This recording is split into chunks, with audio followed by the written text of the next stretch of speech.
Os tanques de batalha principais, ou MBTs, que são aqueles que combinam um canhão grande, blindagem espessa e mobilidade suficiente para atravessar qualquer terreno que o campo de batalha apresentar, são ícones da guerra moderna. Eles apareceram pela primeira vez no início da Guerra Fria, quando os exércitos abandonaram a divisão entre tanques leves, médios e pesados em favor de projetos multifuncionais. E desde então, eles têm sido a espinha dorsal de aço do poder terrestre, avançando com força pelos desertos, se escondendo em florestas e rastejando por ruas urbanas apertadas. Mas nem todos os MBTs são criados iguais, então hoje vamos classificá-los como realmente estão em 2025. Mas não todos eles, claro. Simplesmente existem muitos tipos obscuros ou marginais para isso. Mas vamos mostrar uma seleção representativa para te dar uma noção real do panorama global. Critérios de classificação. Primeiro, em nome da transparência, vamos esclarecer exatamente como vamos avaliar os tanques. Porque isso aqui não é um jogo de cartas. O tanque com o maior número, ao lado do canhão ou da potência, não vence automaticamente hoje. Em vez disso, vamos avaliar a relevância no campo de batalha moderno. Quem vê primeiro?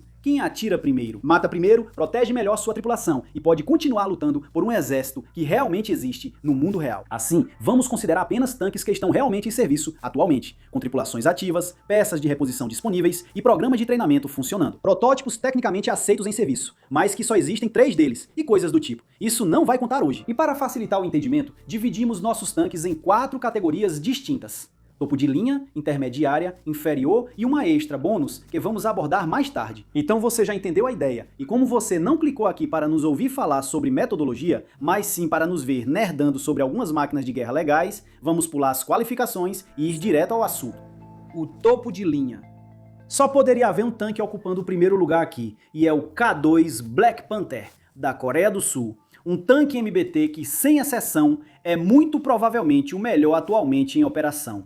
Não é um protótipo prometendo o impossível, não é uma maquete de vitrine do que ele poderia ser, é uma máquina real, em serviço, com tripulações totalmente treinadas, peças de reposição em abundância e muitos potenciais clientes de exportação fazendo fila para ter a chance de adquiri-la. Também é um tanque que foi construído para a realidade complicada da Península Coreana. Colinas muito íngremes, linhas de visão curtas e combates com vizinho óbvio que devem alternar rapidamente entre longas rodovias lisas e campos alagados repetidamente. Quanto a exemplos específicos de como ele foi construído para tudo isso, considere seu sistema de suspensão. Unidades de suspensão semiativas embutidas nos braços, combinadas com o sistema dinâmico de tensão das esteiras. Basicamente, em vez das antigas barras de torção atravessando o casco, cada braço de roda possui um amortecedor compacto e altamente dinâmico que você pode controlar especificamente. Isso permite que o motorista mude a postura do tanque em tempo real, abaixe o nariz para aumentar a depressão do canhão, rebaixe todo o tanque para diminuir o perfil ou incline o veículo em uma ladeira para que as miras e a tripulação não precisem lutar contra a inclinação do terreno. A parte semiativa não é só enfeite não, todo o sistema reage automaticamente ao terreno e também responde manualmente aos comandos do motorista. O poder de fogo fica por conta de um canhão principal CNO-8 de 120 mm, que, graças a um carregador automático estilo Buster Star, consegue disparar até 15 tiros por minuto, pelo menos de acordo com o número mais citado. Meu Deus, isso é um tiro a cada 4 segundos. Ele também conta com estabilização em 2 planos, ou seja, não é afetado nem pela oscilação para cima e para baixo, plano 1, nem pela oscilação lateral, plano 2. Mas essa capacidade em particular não é exatamente rara. Na verdade, ela basicamente se tornou o padrão desde a década de 1960, com tanques como o americano M60A1, o britânico Centurion Mark X e o soviético T-62, todas as variantes, tornando isso uma característica padrão. Só estou dizendo isso agora para tirar isso do caminho. Assuma que qualquer tanque em que focarmos no vídeo de hoje tem essa característica, a menos que digamos o contrário. E só para acabar rapidamente com um equívoco comum, enquanto você está aqui, o CNO-8 não é derivado da família alemã RH-120. Sabemos que eles realmente parecem muito semelhantes, mas o CNO-8 foi na verdade desenvolvido de forma independente pela Agência de Desenvolvimento de Defesa e pela Hyundai. Sim, a mesma Hyundai que fabrica carros com preços acessíveis. E isso aconteceu entre 2003 e 2008. E sobre o que sai da boca dessa arma, o principal projétil é o K279 APF SDST. Ela dispara um dado de tungstênio que supostamente pode penetrar 700 milímetros de blindagem homogênea laminada, basicamente uma chapa de aço normal, a 2 km de distância. O que é, como veremos ao longo do episódio, realmente muito bom. Também existe o K277 HIT MBD, que consegue cerca de 600 mm na mesma distância. E talvez o mais interessante de tudo, a munição coreana de ataque superior inteligente 2, ou K-Star M2, que resumidamente é um projétil disparado por canhão do tipo dispare e esqueça para ataque superior. O projétil é lançado até uma área pré-determinada, ejeta uma submunição com sensor que desacelera usando um paraquedas de arrasto e um paraquedas autorrotativo, utiliza radar velocidade de ondas milimétricas, combinado com infravermelho para girar em espiral, escanear e confirmar um alvo blindado. E então dispara um penetrador formado explosivamente com revestimento de tântalo, que desce diretamente pelo teto, o que parece extremamente complicado e impressionante. E ele também pode fazer isso a uma distância de até 8 km,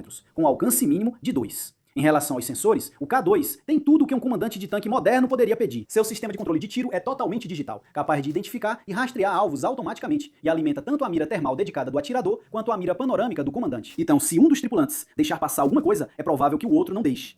O melhor equipamento de todos, no entanto, deve ser a proteção Hard Kill do K2, ou de forma mais ampla, seu sistema de proteção ativa, o APS. Se você está se perguntando, um APS é qualquer conjunto de sensores e contramedidas que neutralizam ameaças antes que atinjam o veículo. O APS também existe em duas versões. Os sistemas de Hard Kill, mencionados anteriormente, interceptam fisicamente e destroem ou desviam projéteis inimigos, podendo até derrubar uma ogiva do céu. E os sistemas de Soft Kill, que não derrubam projéteis, mas tentam confundir, cegar ou enganar a arma inimiga. Ofuscadores a laser, bloqueadores, spoof, geradores de fumaça, coisas desse tipo. O equipamento padrão do K2 é principalmente um conjunto de soft kill, composto por sensores de alerta de aproximação de mísseis e fumaça multiespectral automatizada. Uma fumaça que bloqueia o visível, o infravermelho e algumas faixas dos buscadores a laser. No entanto, alguns K2 também vêm com um sistema de proteção ativa coreano, um sistema Hard Kill desenvolvido localmente que, segundo relatos, pode detectar projéteis inimigos a uma distância de 100 a 150 metros e destruí-los a cerca de 10 a 15 metros. Não há números oficiais sobre quantos receberam esse sistema, mas uma olhada em fotos recentes permite deduzir rapidamente que é uma minoria, sendo que a próxima variante aprimorada, K2EX, deverá contar com ele como padrão. E falando em coisas que mantêm a tripulação viva, temos a blindagem. O K2 utiliza módulos compostos modulares nas laterais da torre sem vidro, saias laterais reforçadas e revestimentos internos adequados contra estilhaços. Coisas que impedem que pedaços de blindagem que se soltam durante o impacto voem em direção à tripulação e os atinjam, com a munição também sendo segregada atrás. Painéis de alívio, que são pontos intencionalmente frágeis na blindagem para direcionar a explosão de detonações internas para cima e para fora do tanque, em vez de atingir a tripulação. Todo o esquema de proteção também pode ser reforçado com blindagem reativa explosiva aparafusada ou kits ERA, sendo que a ERA é uma blindagem que utiliza pequenas cargas explosivas para atrapalhar e enfraquecer projéteis inimigos. Agora, o K2 não é invulnerável. Nada é, mas ele é muito, muito difícil de destruir. E, o mais importante, ele foi projetado para falhar com segurança, dando à tripulação uma chance de escapar em vez de virar um memorial.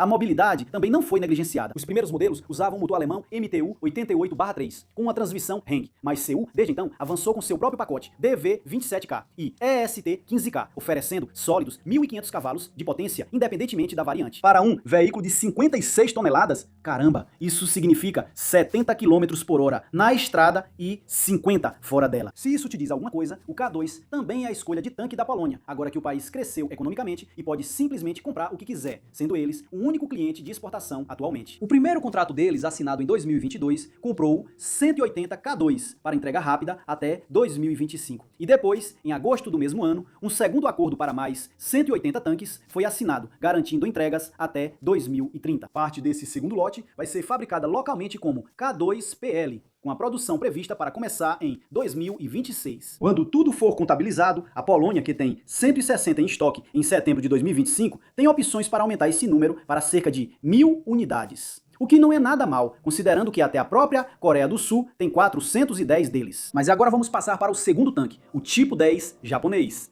Assim como o K2, ele foi projetado para um ambiente muito específico, que é o Japão, obviamente. Como resultado, o Tipo 10 é um produto da realidade da infraestrutura japonesa. Muitas pontes no meio do nada, com resistência abaixo do ideal, e presumivelmente aqueles pequenos canais de drenagem de chuva rebaixados pelos quais os urbanistas japoneses são absolutamente apaixonados. Nenhum dos quais ficaria muito feliz com um MBT de 70 toneladas passando por cima deles. Por isso, o Tipo 10 pesa apenas 44 toneladas. Praticamente nada. Com uma configuração padrão, isso é 20% mais leve que um K2, segundo um cálculo rápido. E muito, muito mais leve do que algumas das coisas que vamos ver mais adiante. Tem uns verdadeiros grandalhões. O Tipo 10 também vem com suspensão hidropneumática e, assim como o seu equivalente coreano, ela é ajustável tanto na altura quanto para inclinar para a frente e para os lados. Tudo isso pode ser feito em movimento, seja automaticamente pelo computador ou especificamente pelo motorista. Uma coisa que aparentemente é pior do que no K2, no entanto, é a potência do motor. São 1.200 cavalos de potência, em comparação com 1.500. No entanto, enfatizamos a palavra aparentemente, porque graças ao peso mais leve do Tipo 10, o motor diesel Mitsubishi instalado nele ainda consegue levá-lo tranquilamente a uma velocidade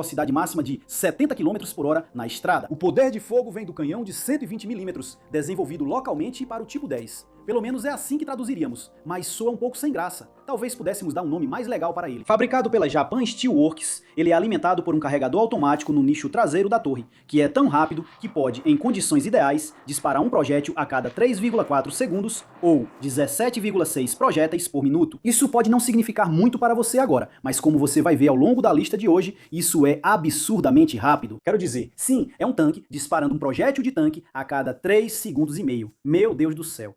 Esse canhão também tem tudo acoplado a ele que você esperaria nesse nível. Um sistema moderno de controle de tiro digital, uma mira do atirador com imagem térmica e um telêmetro a laser seguro para os olhos. Uma mira panorâmica independente do comandante com imagem térmica. Um computador balístico de última geração para fazer todos os cálculos. Todas essas coisas boas. A proteção também é excelente. A blindagem em si é de compósitos modulares avançados com proteção contra estilhaços, além de módulos laterais aparafusados e saias para operações em cenários de maior ameaça. O que ele não tem, no entanto, é ERA e um APS Hard Kill. O primeiro é puramente uma questão de doutrina. A Força de Autodefesa do Japão, as Forças Armadas do Japão, enfatiza a infantaria atuando em estreita coordenação com seus blindados, e por isso eles não gostam da ideia de painéis explosivos em seus tanques, por motivos óbvios. Em vez disso, preferem garantir que a blindagem composta básica seja realmente eficaz. A falta de um sistema APS de destruição ativa, no entanto, é algo em desenvolvimento, pelo menos de acordo com Kagamoto Kenji, um ex-oficial que conversou com a J-Defense. Ele afirma que os altos escalões das Forças Armadas japonesas estão debatendo qual sistema escolher neste exato momento. O que você não vai encontrar no Tipo 10 é nenhum projétil tão insano quanto o K-Stan 2, da Coreia do Sul. Sim, ele possui munições APF-SDS e HIT muito sólidas. E sim, há conversa sobre uma munição programável de explosão aérea em desenvolvimento, mas ainda não existe nada desse tipo. No sentido de disparar e esquecer, ela lança um penetrador pelo teto da torre a 8 km de distância. Isso é um baita vazamento. Mas onde o Tipo 10 realmente se destaca é no fato de ter sido construído para o campo de batalha digital desde o primeiro dia. Seu sistema 10NW, de comando, controle, comunicações, computadores e inteligência, ou 4CI, permite que um pelotão de Tipo 10 compartilhe dados de alvos, alertas de ameaças e informações de sensores em tempo real. Não só entre si, mas também com a infantaria e unidades de apoio. Na prática, isso transforma o tanque em um nó dentro de uma rede mais ampla de poder de fogo, permitindo que ele enxergue mais longe, reaja mais rápido e ataque com mais força do que suas especificações no papel sugeririam. Por sinal, o K2 também possui essa capacidade. Só não tivemos tempo de falar sobre isso. E de fato, isso é tão importante que é por isso que alguns consideram o K2 e o Tipo 10 os únicos carros de combate de quarta geração atualmente em serviço. Mas observe a palavra alguns, por favor, pois a noção de um carro de combate de quarta geração é, surpreendentemente, um assunto bastante delicado. Basicamente, o termo em si foi criado por um tal de Stephen Sewell, em uma edição de 1998 da revista US Army Armor. No entanto, ele estabeleceu limites de anos bem definidos para suas definições. 1920 a 1945, primeira.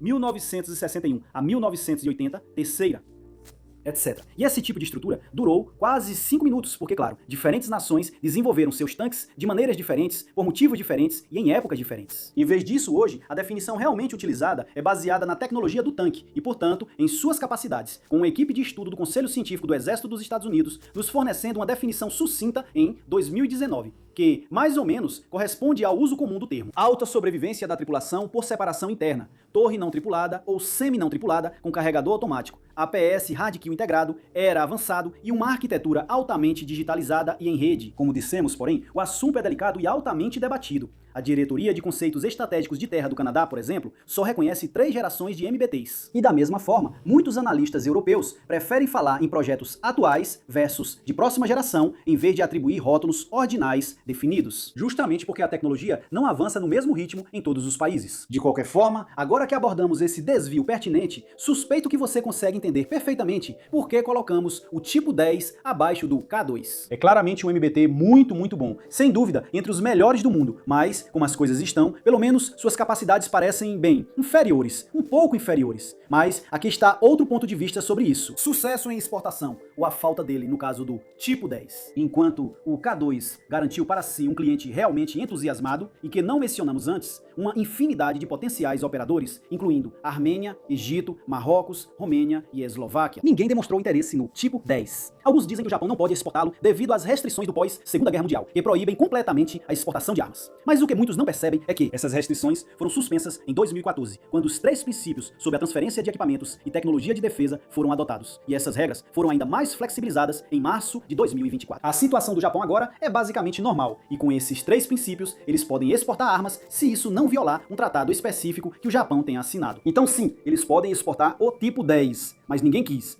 E isso não é porque o tanque em si seja fraco, é uma questão de timing e adequação. Para começar, o Tipo 10 só foi produzido em pequenos lotes domésticos, sem uma linha de exportação ou um ecossistema de suporte pronto para uso. Suas escolhas de design, peso mais leve, blindagem modular, suspensão hidropneumática ajustada para as pontes e estradas do Japão resolvem problemas muito japoneses, mas não são um grande atrativo para compradores que buscam máxima proteção e tonelagens da OTAN. Além disso, o preço parece alto em comparação com a concorrência. Estimativas públicas colocam ele na faixa mais alta dos custos de carros de combate principais, enquanto rivais como o K2 ou Leopard 2 usados vêm acompanhados de acordos de compensação e logística comprovada. E por fim, quando o Japão flexibilizou suas regras de exportação em 2014 e novamente em 2024, o mercado global já estava saturado com Leopards, Abrams e agora K2. Todos tanques com linhas de produção estabelecidas, programas de treinamento e pacotes de suporte. Simplificando, o Japão chegou atrasado a uma festa lotada. E agora, o primeiro representante da Europa, o venerável Leopard 2. E deixe-me te dizer, escolher exatamente em qual Leopard 2 deveríamos focar foi difícil, já que existem vários deles. Também não podemos simplesmente facilitar escolhendo o mais recente, que seria a variante A7, porque mesmo assim existem vários subvariantes e projetos derivados dela. Por exemplo, existe o 2A7V, o mais produzido e mais recente, com 104 unidades convertidas e entregues até o final de 2023. E o 2A7A1, um lote de 17A7V, equipado com o sistema Trophy Radical APS, produzido em Israel.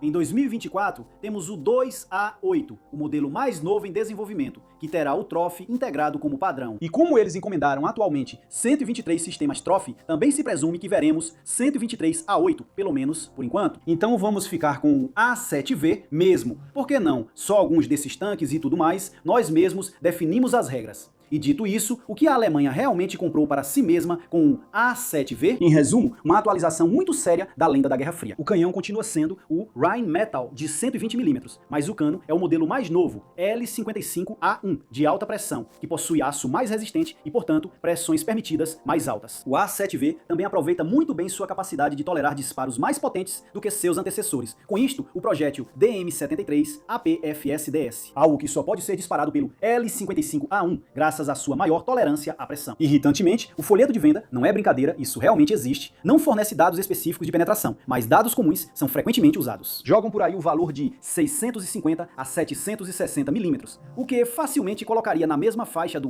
K279, que vimos lá no início do capítulo, se não for igual, talvez até maior ainda. Além disso, você também tem as munições HE programáveis DM11, provavelmente a coisa mais tecnológica que sai do canhão do A7V. Não é para destruir tanques, já que é HE, mas sim para alvos leves e fortificações, sendo multifuncional com 3 modos de espoleta. Explosão aérea para tropas abrigadas ou drones, retardo para penetrar paredes e bunkers antes de detonar e detonação por impacto, ou seja, explode quando atinge algo. Mas é isso para as munições notáveis. Nada mal de forma alguma, mas como vai ser um tema recorrente neste capítulo, também não é um keystun, né? Para proteção, o A7V adiciona um módulo de blindagem adicional no casco, que já era muito discutido, e conjuntos internos renovados. Com as placas extras, ele chega a 66 toneladas e meia, trocando um pouco da velocidade máxima por uma resistência frontal significativamente melhor. Agora vamos falar sobre essa blindagem também, porque assim como o K2 e o Tipo 10, o A7V usa blindagem composta, que, como ainda não explicamos, é um sistema de proteção em camadas que combina diferentes materiais, como aço, cerâmica e plásticos, para absorver e desviar melhor os projéteis inimigos, em vez de usar apenas o aço. Isso também já é praticamente padrão atualmente.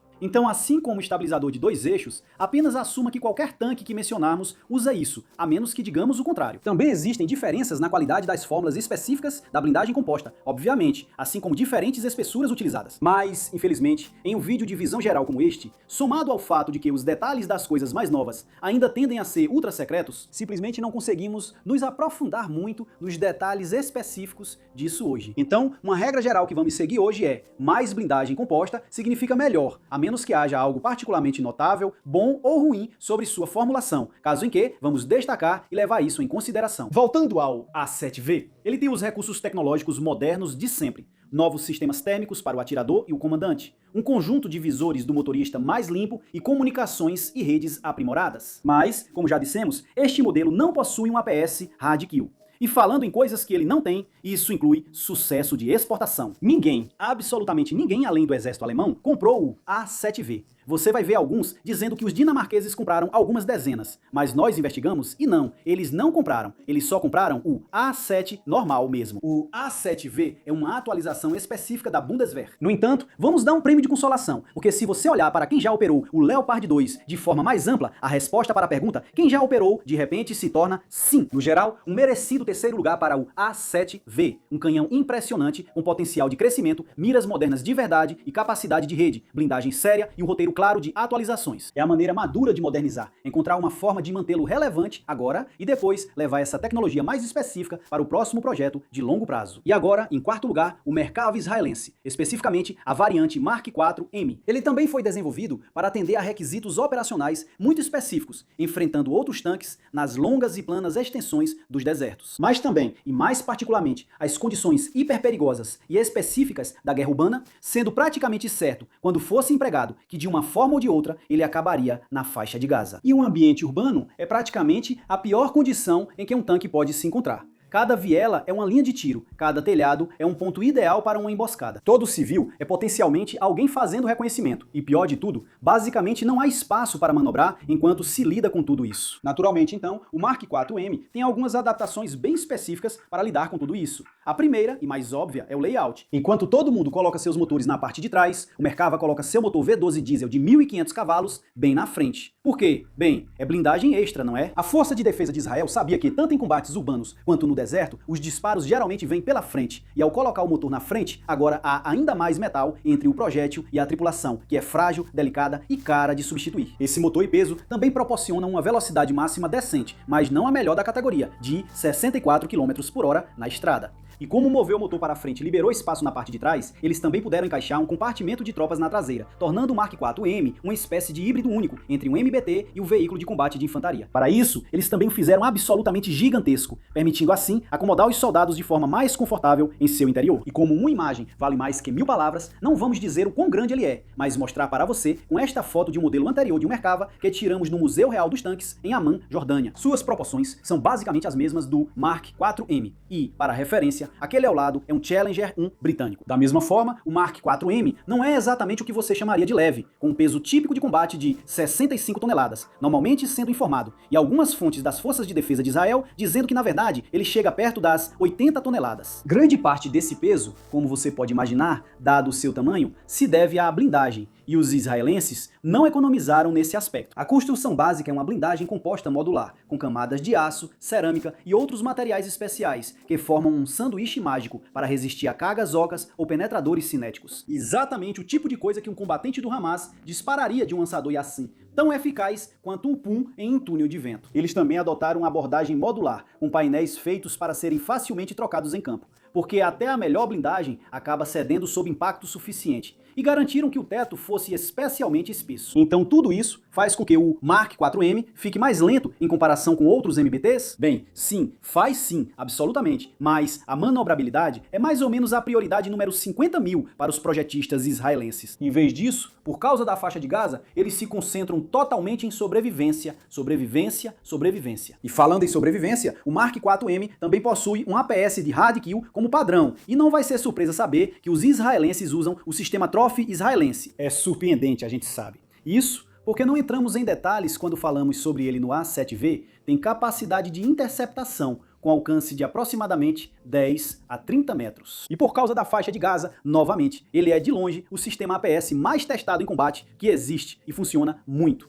bem. Outros recursos para aumentar a sobrevivência incluem revestimentos antifragmentação e compartimentalização interna para evitar a explosão de munição, além de saias de proteção para neutralizar projéteis HIT. O poder de fogo é garantido por um canhão de alma lisa, MG-253, de 120 mm, uma versão bastante aprimorada do mesmo canhão que Israel vem usando desde 1989. Ele possui sistemas de controle de tiro líderes mundiais, está equipado com miras térmicas e divisão noturna de última geração, e basicamente tudo o que você esperaria de qualquer tanque desse nível, incluindo integração em rede. No entanto, a munição fica aquém pelos padrões deste capítulo. Projéteis APF-SDS M332 e M338, que conseguem penetrar cerca de 600 milímetros de blindagem a 2 km. Os projéteis M339A GTF são explosivos de alto poder que detonam a uma distância pré-definida, assim como vimos anteriormente com o DM-11 e o projétil M325 HIT convencional. Viu o que eu quis dizer? Nada muito inovador aqui, certo? No entanto, ele pode disparar um míssil antitanque guiado por laser pelo cano, que pode alcançar até 8 km.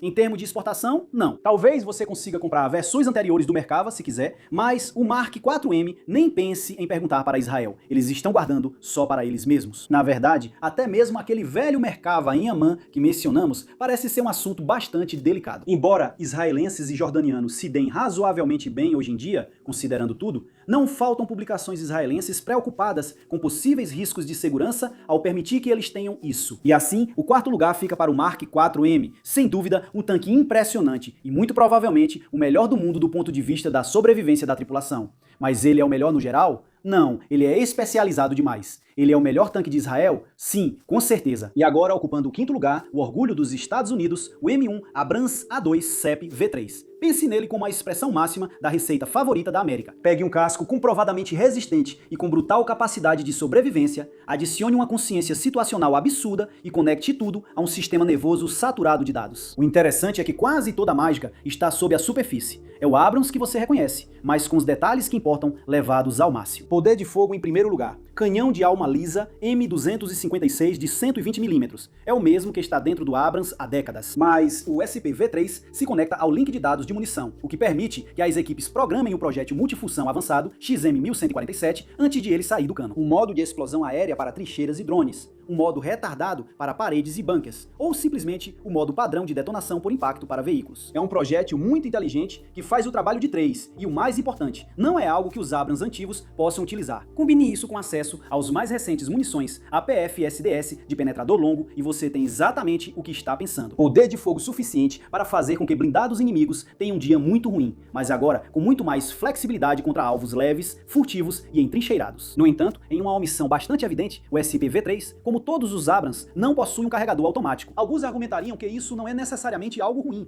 já que é uma coisa a menos para dar problema, e além disso, um carregador automático mal projetado pode tornar um tanque muito vulnerável. Mas para nós, considerando as vantagens de um carregador automático bem implementado, ou seja, taxa de disparo mais altas, especialmente a longo prazo devido à fadiga, a possibilidade de reduzir o tamanho da tripulação e geralmente ser mais resistente do que um carregador humano, hoje estamos considerando a ausência desse recurso no SP-V3 como uma desvantagem. Proteção é onde o Abrams sempre se destacou, e o CEP-V3 se sobressai nesse aspecto. Você ainda conta com a munição segregada em compartimentos blindados com painéis de alívio e conjuntos pesados de blindagem composta que tornaram as tripulações do M1 notoriamente difíceis de eliminar. Mas o CEP-V3 ainda adiciona reforços no fundo e no teto, além de revestimentos anti-estilhaçamento atualizados, ajustados por 2 décadas de lições aprendidas com IEDs e ataques por cima. Mas, o mais importante, alguns deles agora também vêm com um sistema Trophy de proteção ativa do tipo Hard Kill, capaz de neutralizar ameaças. 4 brigadas, aparentemente, possuem esse sistema, de acordo com a Leonardo DRS, distribuidora do Trophy nos Estados Unidos, o que, segundo nossos cálculos, equivale a cerca de 350 tanques individuais. Ele também se integra à atual espinha dorsal de rede digital das Forças Armadas dos Estados Unidos. Então, um pelotão SEP-V3 não é apenas 4 tanques lutando 4 batalhas separadas. São 4 nós dentro de um sensor móvel para criar uma rede de sensor atirador. Francamente, só isso já garantiria a ele um lugar no topo, de tão importante que é essa capacidade. Todo o resto é basicamente só um bônus. Quanto à mobilidade, como todos os Abrams, é bem satisfatória. Isso vem do venerável motor de turbina AGT 1500, que tem servido toda a família Abrams desde que entrou em serviço lá em 1980. É um motor decente, produzindo 1.500 cavalos de potência, daí o nome, e embora consuma mais combustível em comparação com um grande motor diesel, ele funciona basicamente com qualquer líquido inflamável. Diesel, combustível de avião, gasolina, querosene, óleo de aquecimento doméstico, o que você imaginar, e isso permite uma velocidade máxima perfeitamente aceitável de 72 km por hora. Também é estranhamente silencioso. Um lugar merecido e respeitável no final do topo da lista, então. Esperamos que você concorde, é um tanque fenomenal. Só falta mesmo aqueles equipamentos e capacidades mais sofisticados que vimos em coisas como o K2. Um último ponto sobre o SP-V3 antes de seguirmos em frente. Não confunda, parece familiar, com não é novo. O Abrams sempre foi um tanque de melhorias incrementais. troca as miras por melhores, adiciona uma blindagem melhor, reconfigura a rede e repete. O CEP V3 representa essa filosofia em sua melhor forma, e é por isso que o tanque continua relevante, mesmo diante de projetos totalmente novos, apesar do que as aparências iniciais possam sugerir. E isso é tudo que temos tempo para mostrar sobre a categoria mais alta, infelizmente. Então agora, vamos para aquele bate-papo extra que prometemos para vocês. Os prêmios de consolação. Mas todos eles foram enganados, pois outro tanque foi criado. Na terra de Sverdlovsk Oblast, nas forjas da Ural Vagun Zavod, o sombrio presidente Putin revelou em segredo um tanque mestre para superar todos os outros. E nesse tanque, ele derramou sua vaidade, sua arrogância e sua vontade de impor, seja lá o que for que sua política externa pretende ser.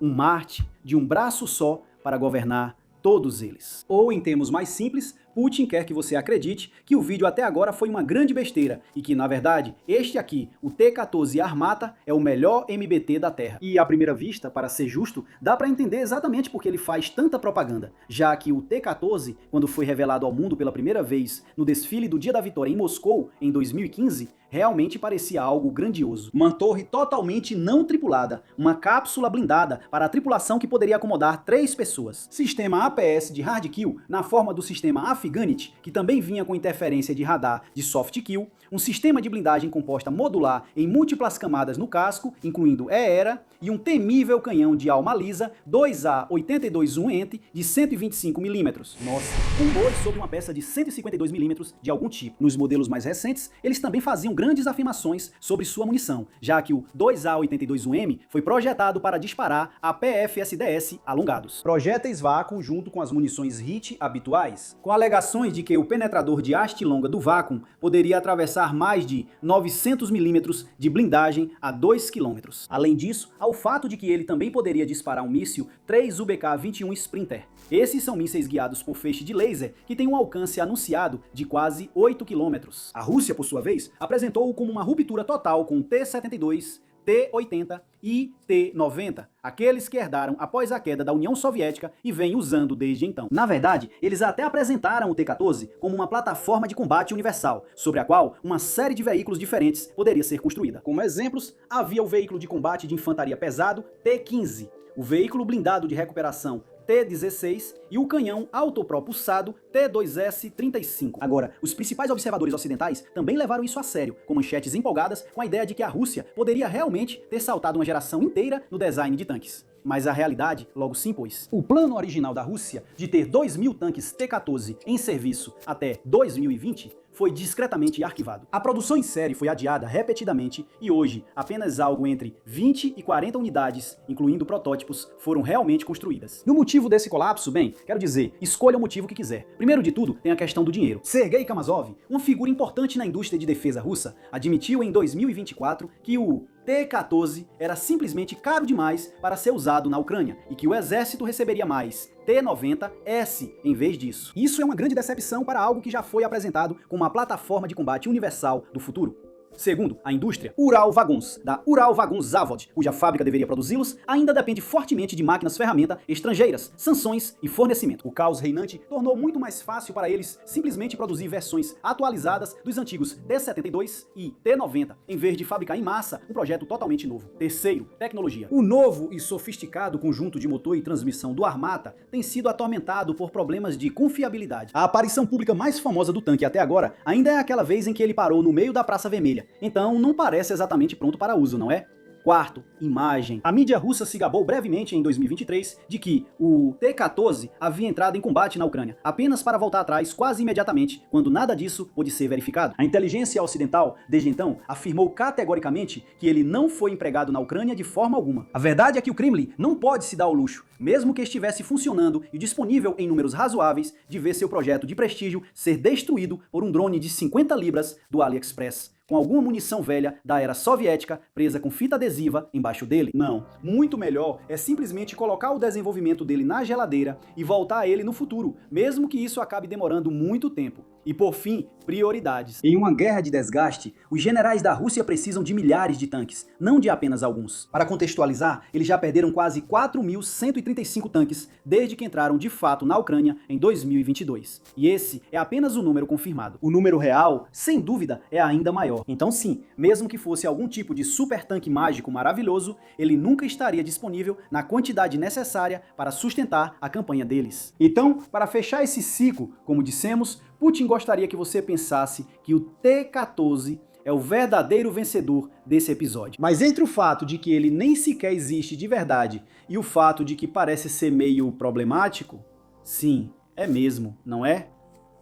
Há mais um tanque que precisamos discutir neste capítulo também, e é o brinquedinho do líder supremo da República Popular Democrática da Coreia, o respeitado Marechal Kim Jong-un, o Chon MA2, anteriormente conhecido como M2020, antes de Pyongyang nos revelar seu nome correto. Agora, na verdade, estamos considerando colocar isso no nível intermediário, porque, francamente, não há razão para suspeitar que não seja aceitável na pior das hipóteses. O problema é que sabemos tão pouco sobre isso, com alguma certeza pelo menos, que seria pouco acadêmico da nossa parte fazer isso. Então, aqui está apresentado para análise na espécie de seção anexo outros. Primeiro, ao que Pyongyang quer que você veja. Um casco com 7 rodas de apoio, que é visivelmente mais longo do que a antiga linhagem de cascos Chonchonma e Pokpang. Um canhão de 125 mm, uma torre com compartimento traseiro, equipada com módulos de blindagem aparafusados e 2 lançadores laterais na torre para mísseis antitanque Balizar 3, uma versão local do Kornet russo. Também há caixas e aberturas na frente e nas laterais da torre, que parecem ser o tipo de sensores que você instalaria para um sistema APS. E em exibições posteriores, foram adicionados blocos de era na torre e ao longo das laterais do casco. Em outras palavras, ele foi projetado para parecer um MBT moderno, e aparentemente não é exatamente uma aproximação ruim. Pyongyang reforça essa ideia também com suas palavras. Por exemplo, quando Kim Jong-un Jr. fez uma demonstração com um deles em março de 2024, como parte de uma batalha simulada, a Agência Central de Notícias da Coreia elogiou seu poder de ataque e o chamou de o tanque mais poderoso do mundo. Sem dúvida, palavras bastante entusiasmadas, mas as imagens divulgadas, que foram extensas, na verdade revelaram algo importante, que eles, pelo menos, têm confiabilidade suficiente para permitir a gravação de vídeos de vários minutos sem que apresentem falhas. Não é a melhor evidência, nós sabemos, mas com a Coreia do Norte você tem que aproveitar o que consegue, não é? E os comentários ocidentais, pelo menos além do "meu Deus, Kim Jong-un tem um novo tanque", a Terceira Guerra Mundial vai literalmente começar agora. Clica aqui para mais informações. Fora da turma dos tabloides sensacionalistas, também houve análises justas e imparciais, sem descartar tudo como besteira só porque é norte-coreano, nem exagerar nas virtudes também. Douglas Berry e Joseph Dempsey, do Instituto Internacional de Estudos Estratégicos, por exemplo, fizeram uma análise preliminar. Quando foi revelado no desfile de outubro de 2020, no 75º conto aniversário da fundação do Partido dos Trabalhadores da Coreia, e eles concluíram que sim, era realmente um novo tanque, não apenas algo feito de papelão e gesso para impressionar as câmeras. E isso mostrava claramente que a Coreia do Norte aspirava à mesma modernidade que vimos no nosso último capítulo.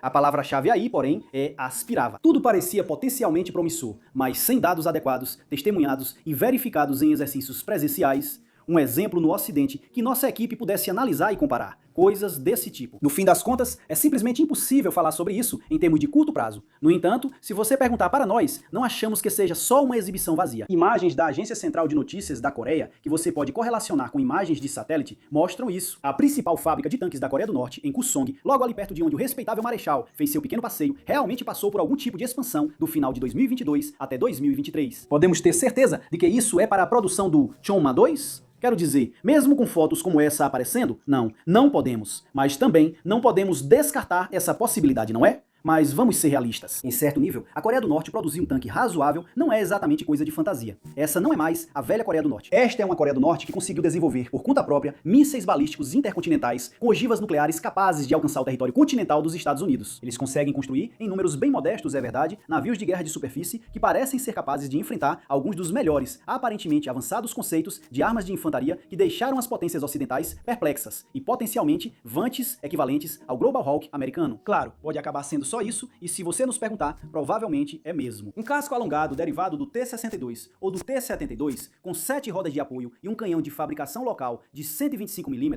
alimentado por um sistema de carregamento automático com alguns equipamentos eletrônicos de nível termograde adicionados. Algo que teria um lugar merecido na parte inferior do nível intermediário.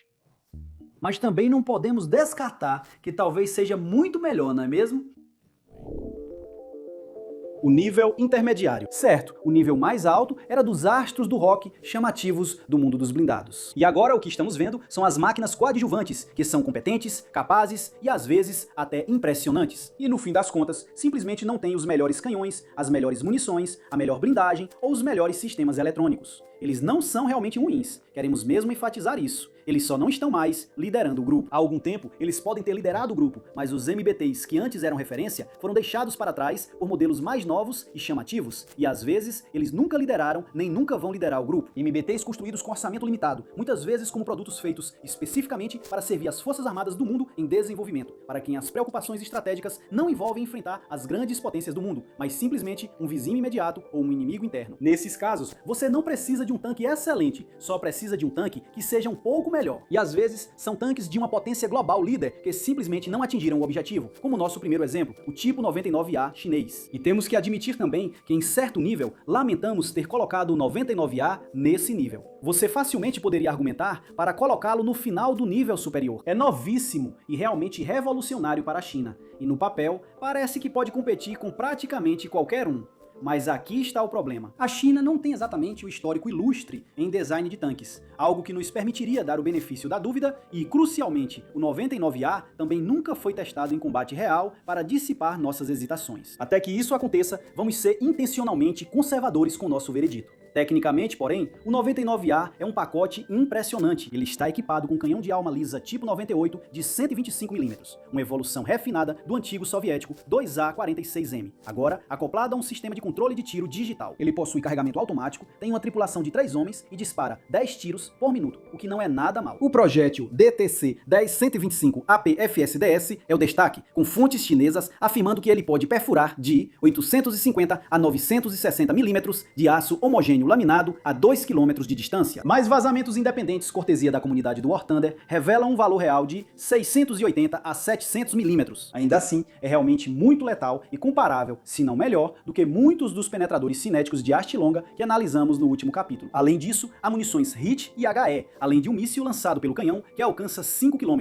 dando a ele muita flexibilidade. A proteção da blindagem é composta por camadas de materiais compostos reforçados com blindagem reativa e explosiva pesada na parte frontal, embora as laterais e a traseira permaneçam mais vulneráveis. Ele também possui um laser ofuscante, como parte do seu sistema de proteção ativa de interferência, embora ainda não se saiba quão eficaz ele realmente é. Já a mobilidade é excelente. Um motor diesel de 1.500 cavalos, empurrando apenas 55 toneladas, significa 76 km por hora nas estradas, tornando-o não apenas o carro de combate principal mais rápido que vimos até agora, mas também o mais rápido de todo o episódio de hoje. Então, você deve estar se perguntando, ué, por que ele não está no nível mais alto então? E isso se deve, em parte, à preocupação com a sobrevivência. Como seus ancestrais soviéticos, o carregador automático em carrossel do 99A armazena munição sob o piso da torre, um design notório por causar explosões catastróficas, conhecidas como Kirchhoffs. Sua blindagem lateral mais fina também pode ser um problema realmente, mas realmente sério. Pequim diz que é uma troca bem calculada, mas até que passe por um teste real de combate, simplesmente não saberemos ao certo. E também não há um APS de hard kill, o que certamente não teria prejudicado suas chances de subir de nível.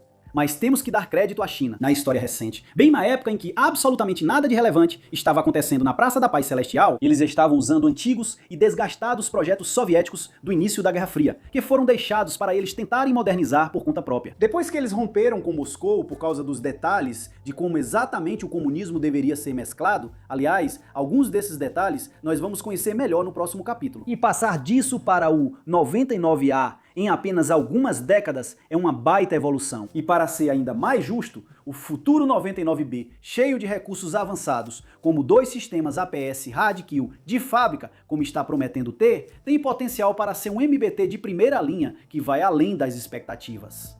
Em seguida, o T-80, especificamente a variante russa BVM. O T-80 sempre foi o queridinho glamuroso da família de tanques soviéticos. Enquanto o T-72 era o cavalo de batalha barato e prático para os recrutas, e o T-64 era o complicado e experimental dor de cabeça, o T-80 era o mais rápido. O bólido movido a turbina, feito para atravessar a Europa rugindo antes que a OTAN pudesse sequer calçar suas botas. Isso fazia sentido nos anos 70 e 80. Também, quando toda a doutrina militar deles basicamente era: se a Terceira Guerra Mundial estourar, o objetivo era levar a massa dos blindados até o Canal da Mancha rapidamente, antes que os Estados Unidos conseguissem começar a enviar reforços sérios para o continente. Tais aspirações táticas já deixaram de ser mencionadas há muito tempo no Kremlin, porém, onde agora, pertencendo à Rússia independente, o objetivo é muito mais usar o que nossos antecessores nos deixaram para pelo menos tentar manter o status de grande potência. E assim, dessa linha surgiu o BVM, um pacote de atualização de 2017, projetado para mantê-lo relevante na era dos drones, mísseis de ataque pelo alto e vigilância por satélite. O canhão ainda é o 2A46, de 125 mm, de alma lisa, usado basicamente por todos os carros de combate soviéticos e russos desde os anos 1970, alimentado pelo carregador automático em carrossel, do qual toda a tripulação depende e também teme secretamente. Ele ainda pode disparar o míssil 9M119 Reflex a até 5 km, dando a ele um alcance que os tanques ocidentais simplesmente não se preocupam em ter. Mas a grande melhoria está nos sistemas óticos e eletrônicos. A mira termal Sosna-U, controle de tiro digital e um estabilizador aprimorado. A proteção também foi atualizada. Os blocos pesados de Era Contact 5 dos anos 1980 foram substituídos pelo Relict em todo o casco e torre. É uma melhoria significativa contra ATGMs modernos de carga tandem, e muitos BVMs agora também usam grades extras ou proteções no teto como uma defesa contra drones. No entanto, não há nenhum APS desse tipo. A Rússia, como está hoje, não pode nem fornecer nem bancar esse tipo de coisa de forma confiável. A mobilidade, porém, é boa. O motor de turbina GTD 1250 ainda entrega 1.250 cavalos de potência, o que, em um casco de mais de 40 toneladas, se traduz em 70 km por hora na estrada.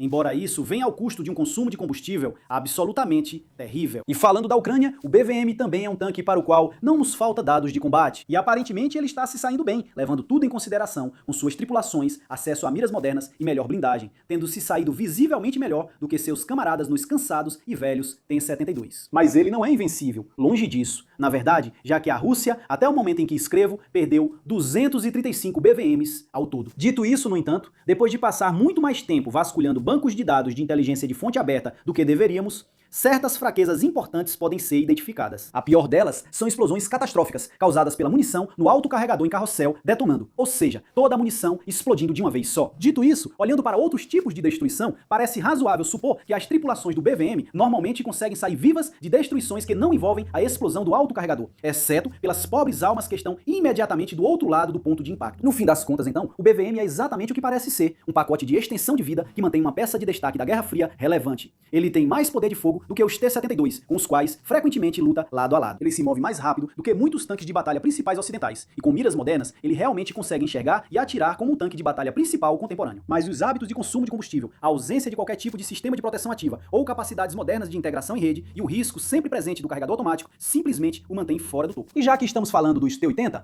aqui vai outro, a variante ucraniana T-84, Oplot M. Não se preocupe, apesar do nome, ainda é um derivado do T-80. Os ucranianos só aumentaram o número quando começaram a modificar esses tanques de forma independente lá nos anos 90. Eles tiveram uma abordagem bem diferente de modernização em comparação com o que vimos os russos fazerem, porque enquanto o BVM é uma adaptação superficial que deixa os sistemas fundamentais inalterados, o Oplot M foi muito mais a fundo nas suas mudanças. O motor de turbina, por exemplo, foi retirado, substituído por um motor diesel 6TD2 de 6 cilindros e pistões opostos, que entrega 1.200 cavalos de potência, ou seja, um pouco menos do que os 1.250 do BVM. E quando dizemos substituído, mas se quisermos ser realmente pedantes, na verdade isso se deve ao fato de ser uma modificação da variante T-80 UD dos anos 1980, que foi a primeira a introduzir o motor diesel no lugar do motor de turbina original. Mas enfim, eles também trocaram a torre antiga, que era de construção fundida, ou seja, feita a partir de uma única peça de metal fundido, despejado em um molde, por uma torre soldada no lugar. Pode-se argumentar que isso é um retrocesso, já que ter partes soldadas em vez de um bloco simples de metal introduz pontos de falha estrutural sob fogo, mas para os ucranianos foi uma escolha calculada, porque permitiu que eles contornassem a necessidade de instalações industriais muito especializadas. Era necessário fundir torres e incorporar alguns painéis de alívio na estrutura, reduzindo o risco de detonações catastróficas causadas pelo carregador automático. Então, para a maioria das pessoas, foi uma troca que valeu a pena. E falando em medidas para proteger a tripulação, o Oplot M também está equipado com o Duplit Era, um sistema reativo em camadas que é eficaz não só contra munições de carga oca, como HIT e coisas do tipo, mas também contra penetradores cinéticos, graças a uma fórmula específica que pode funcionar para quebrar toda a haste. É uma capacidade limitada em comparação com a sua função tradicional, mas ainda assim é algo notável. Por dentro, a tripulação se beneficia das óticas PNK-6, com uma verdadeira mira panorâmica para o comandante, oferecendo canais térmicos e diurnos independentes, finalmente dando a um tanque de herança soviética o tipo de operação Hunter Killer que as tripulações da OTAN já aproveitavam há anos. Um Sistema Nacional de Proteção Ativa Hard-Kill, o Zaslin, também foi oferecido, embora nunca tenha sido instalado em todos os chassis. O canhão é exatamente o mesmo, então não se preocupe com isso. E como eles se saíram nos campos de batalha? Resumindo, eles tiveram uso real, mas muito limitado na linha de frente, com o cenário até agora sendo de poucos exemplares sendo usados com cautela em vez de serem implantados em massa. A Ucrânia, por sua vez, mostrou publicamente pelo menos um Oplot em combate com a 3ª Brigada de Tanques na frente de Kharkiv em agosto de 2024. Confirmando que está sendo usado em operações ativas. Mas isso é tudo o que podemos dizer sem recorrer a especulações e fontes duvidosas. Basicamente, eles simplesmente não têm unidades suficientes. Isso não era uma grande prioridade antes da invasão, e certamente não é depois, quando as preocupações precisam ser muito mais imediatas. Os subvariantes Oplot e Oplot-T, um deles feito para o exército tailandês com algumas pequenas mudanças internas, também foram usados durante os confrontos de fronteira com o Camboja em julho de 2025. Mas por mais que saibamos que isso é verdade por causa de fotos como essas, detalhes específicos sobre o que eles fizeram e como se saíram ainda permanecem desconhecidos no momento. E é justamente por isso que escolhemos colocar o Oplot, Oplot-M, abaixo do BVM. Só pelo design, gostaríamos de colocá-lo em uma posição mais alta, mas o BVM pelo menos tem dados de sobra para provar que funciona bem o suficiente. O Oplot,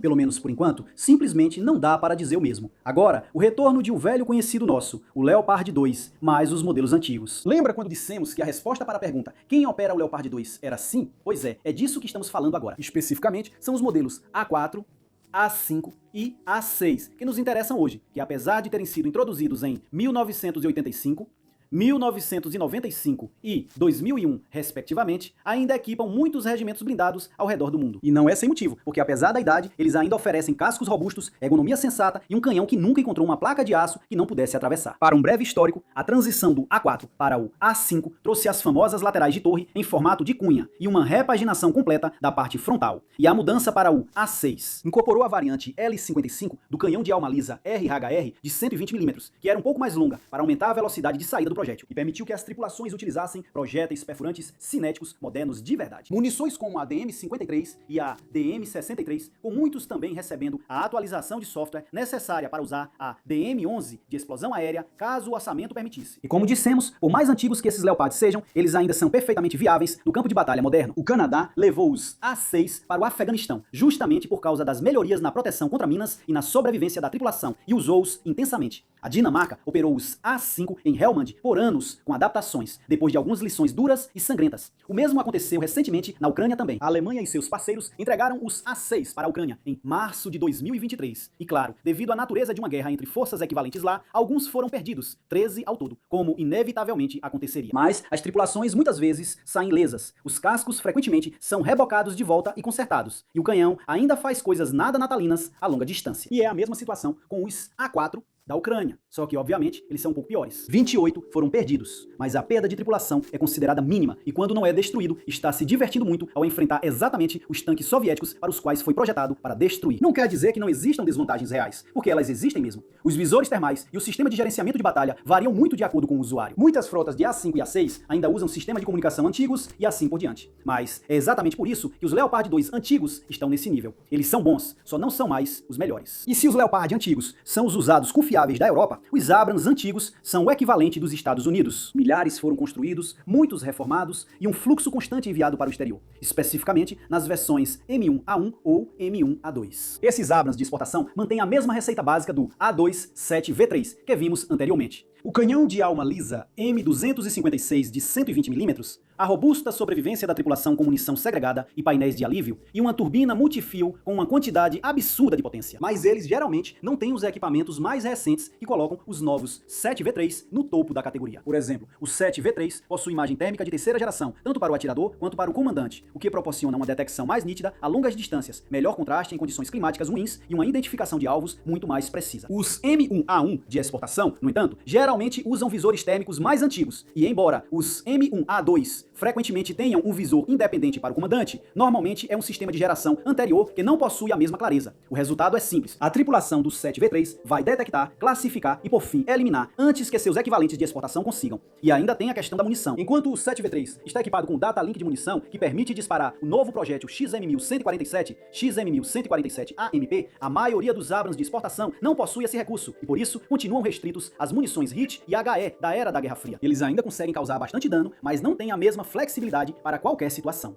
A conectividade é outra diferença geracional. O 7V3 se integra à atual infraestrutura digital do Exército dos Estados Unidos, com uma arquitetura reforçada que permite a designação de alvos entre sistemas sem interrupções. Os tanques de exportação geralmente vêm equipados, no máximo, com kits da era FBCB2, e alguns nem sequer possuem um verdadeiro sistema de gerenciamento de batalha em rede. Na prática, isso significa que os 7V3 são nós em uma rede de dados em tempo real, enquanto os Abrams de exportação geralmente lutam mais como pelotões autossuficientes conectados ao que acontece ao redor, apenas por meio de um rádio simples. Mesmo em áreas que parecem pequenas, a diferença importa. Por exemplo, o 7V3 tem geração de energia aprimorada que permite operar seus eletrônicos no modo silencioso, sem precisar deixar a turbina ligada em marcha lenta, o que reduz sua assinatura térmica e acústica. Ele também vem com uma estação de armas remotamente controlada, devidamente integrada e diagnósticos eletrônicos mais claros. Já os Abrams de exportação, em comparação, geralmente fornecem quantidades manuais de cabo. No geral, o Abrams de exportação mantém as virtudes principais, mas fica atrás do 7V3 em sensores, conectividade, proteção e potencial de crescimento. Ainda assim, isso não significa que não esteja funcionando muito bem para o Egito, que coproduz M1A1S em sua própria fábrica nos arredores do Cairo e já construiu mais de 1000 deles. O Kuwait também utiliza M1A2S, recentemente atualizados para o padrão local K, enquanto a Arábia Saudita opera sua própria variante A2S. A Ucrânia, no entanto, foi quem mais utilizou os seus, como você provavelmente esperava, especificamente a subvariante A1SA-UKR. Eles também têm resistido muito bem. Eles perderam 22 deles. No total, 10 destruídos completamente e 12 danificados. Mas as tripulações elogiam bastante o tanque, especialmente por seu poder de fogo, mobilidade e ótica. Eles também, aparentemente, dirigem como um scooter, seja lá o que isso signifique.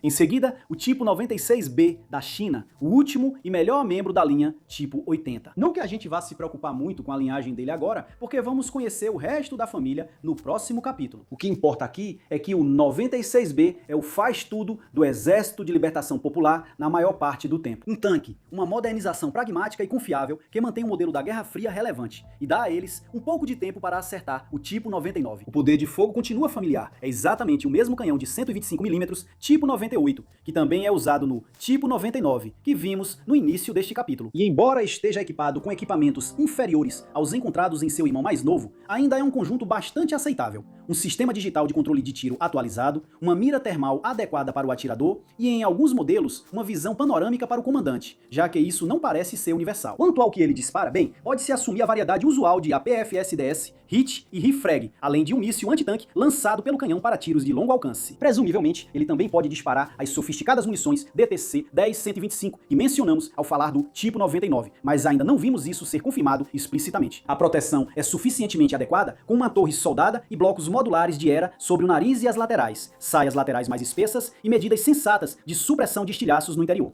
A blindagem composta também é padrão em toda a estrutura. Da mesma forma que vimos com o tipo 99, ele foi construído para enfrentar ameaças de campo de batalha de frente, com sua blindagem sendo fortemente reforçada na parte frontal. O que você não vai encontrar, é claro, já que nem mesmo o 99A tinha, é um sistema de proteção ativa Hard Kill. Portanto, a sobrevivência é a moda antiga. Ficar baixo e rápido e lançar fumaça multiespectral para tentar não ser detectado. E se for, torça para que o impacto seja na parte frontal. E como estamos falando de um MBT com ascendência soviética, diga junto comigo, autocarregador em carrossel. E sem nenhum daqueles painéis de alívio sofisticados que os ucranianos colocaram no Oplot M, isso continua sendo uma verdadeira fraqueza. Embora, para sermos justos, e porque ainda não discutimos isso, existam algumas supostas vantagens nos autocarregadores em carrossel. Primeiro, reduz a tripulação de 4 para 3 ao eliminar o municiador, e isso imediatamente permitiu aos projetistas diminuir o volume interno do tanque. Um compartimento de tripulação menor, junto com um carrossel compacto sob o piso, significava que a torre poderia ser feita mais baixa e compacta, reduzindo a silhueta geral, o que é uma grande vantagem para a sobrevivência no campo de batalha, já que um tanque mais baixo é mais difícil de ver e de acertar. E claro, é mais rápido e menos cansativo disparar os projéteis.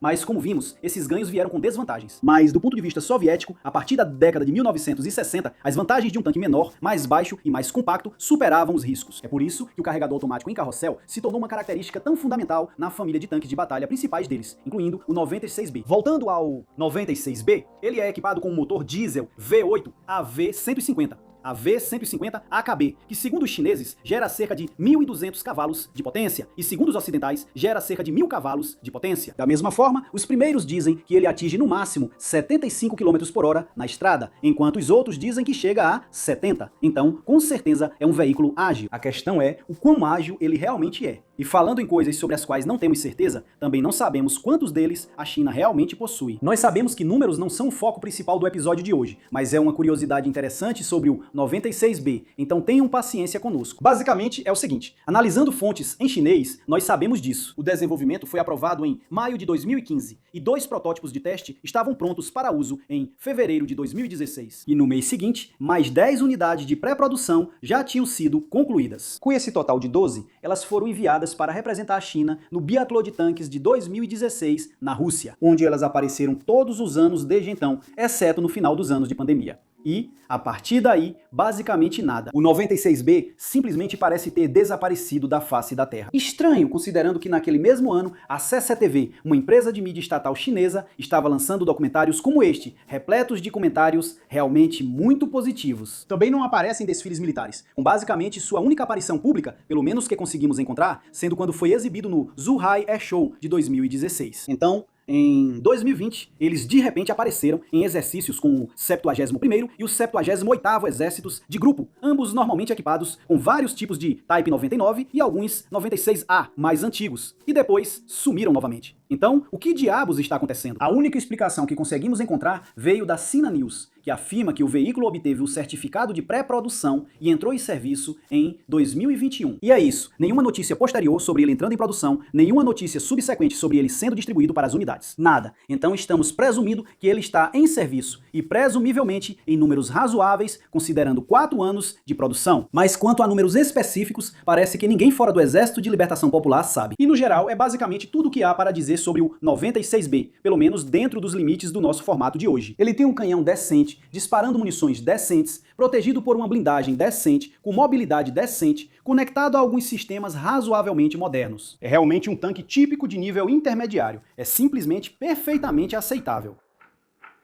Os sobreviventes. E agora nos encontramos no nível mais baixo, que chamamos de sobreviventes, para refletir o fato de que esses são carros de combate principais que realmente não são mais competitivos e que, com toda franqueza, só permanecem em serviço devido à incapacidade de seus países operadores de conseguirem arcar com a substituição deles. Não quer dizer que eles sejam necessariamente ruins ou armadilhas mortais em si, porque, se forem empregados de forma inteligente, veja a guerra Rússia-Ucrânia para mais detalhes, ainda podem ser ativos valiosos no campo de batalha. É mais sobre o simples fato de que eles foram deixados para trás por modelos mais novos e avançados, e por isso são objetivamente obsoletos. Quanto a qual vamos analisar primeiro, será este aqui, o T-72. Mas não é qualquer T-72, e sim um M84 fabricado na Iugoslávia. Basicamente, é um T-72A, um modelo de exportação bem simplificado que os iugoslavos depois melhoraram um pouco para deixá-lo um pouco mais agressivo e um pouco mais capaz. Ele entrou em serviço pela primeira vez em 1985, apesar do nome, e hoje você o encontra em operação na Sérvia, Croácia, Eslovênia, Bósnia e Herzegovina, Ucrânia e Kuwait. Cada um fez suas próprias modificações para mantê-los funcionando, como o M84A4 Sniper da Croácia, que recebeu um novo computador balístico e novas miras noturnas. Mas muitos M84 básicos ainda permanecem em unidades de linha de frente ou de reserva também, simplesmente porque modernizá-los ou substituí-los está além das possibilidades da maioria desses exércitos. Em termos de design, o M84 é instantaneamente reconhecível, graças ao fato de ser um derivado do T-72. Ele utiliza o mesmo canhão 2A46 de 125mm que a maioria dos T-72 fabricados pelos soviéticos, é alimentado por um carregador automático em carrossel sob o piso da torre e operado pela mesma tripulação de 3 homens. A proteção também era semelhante à do original soviético. Placas compostas na parte frontal do casco e nas laterais da torre, aço em toda parte, com alguns lançadores de granadas de fumaça para cobrir retiradas e movimentos abertos. Uma grande diferença, no entanto, é o motor, que passou de 780 cavalos de potência no T-72A para cerca de 1.000 cavalos no M84, ou até mais. Na verdade, a partir da segunda variante, a M84A em diante, pois o M84 padrão, do qual não foram produzidas mais de 150 unidades, usava o motor soviético original. Por sinal, a M84A também adicionou computadores de controle de tiro melhores, miras aprimoradas e pequenos ajustes ergonômicos que a tornaram mais confortável do que o modelo original.